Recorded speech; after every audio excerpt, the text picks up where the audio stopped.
ঠাকুর দেখলাম, সরস্বতী ঠাকুর, তো খুব ভালো লাগছে। এই জায়গাটাও খুব ভালো লাগলো, ওই জন্য আসলাম।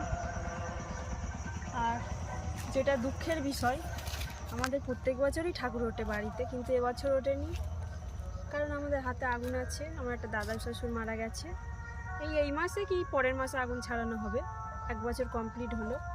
তো তার কোনো মেয়ে নেই, ওই জন্য আমরা কাজ করেছিলাম, ওই জন্য আমাদের হাতে আগুন, তাই ঠাকুর ওঠেনি। তাই একটু ঘুরছি, তাই তো জায়গাটা খুব সুন্দর।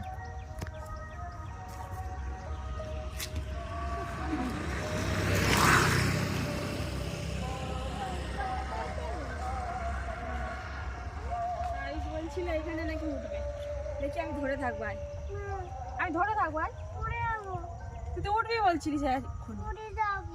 আমি তোমার তো ধার ধার এটাও করা হয়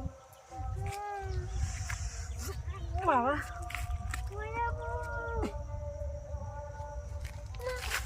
হাই পাগল, আমি ধরে আছি তো, দেখো টাকা ওইদিকে দেখ শাঁকো, টাকা টাকা এদিকে, টাকা এদিকে, টাকা আমি দাঁড়িয়ে আছি। সোজা হ, সোজা হ।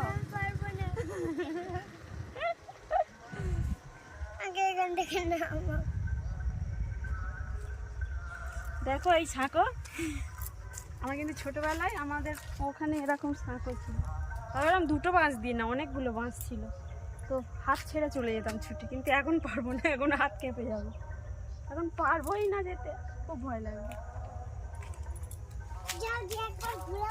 আর এই যে পানা, এই যে পানা বলে তো, এই পানার এই যে পটকাগুলো ফাটাতে খুব ভালো লাগবে।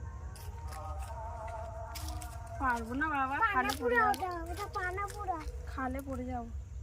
আগে পারতাম, একদম ছুটে চলে যেতাম, কিন্তু এখন না, এখন ভয় লাগে,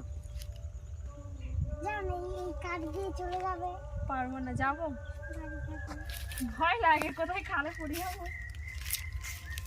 পড়ে গেলে আমাকে তুলবি তোরা? কিচ্ছু হবে না, আমি পড়ে গেলে তোরা তুলবি? তুলবি না? না না, যাও না, কিচ্ছু হবে না। পড়ে গেলে তুলবি না, তুলবি না বল, সেটা তুলবো একটুখানি, জল অবস্থা কোথায় নেমে গেছে দেখ বাবা, বাঁশ ধরে ঘাটা করে যাবো বাবা, মোট করে আওয়াজ হচ্ছে।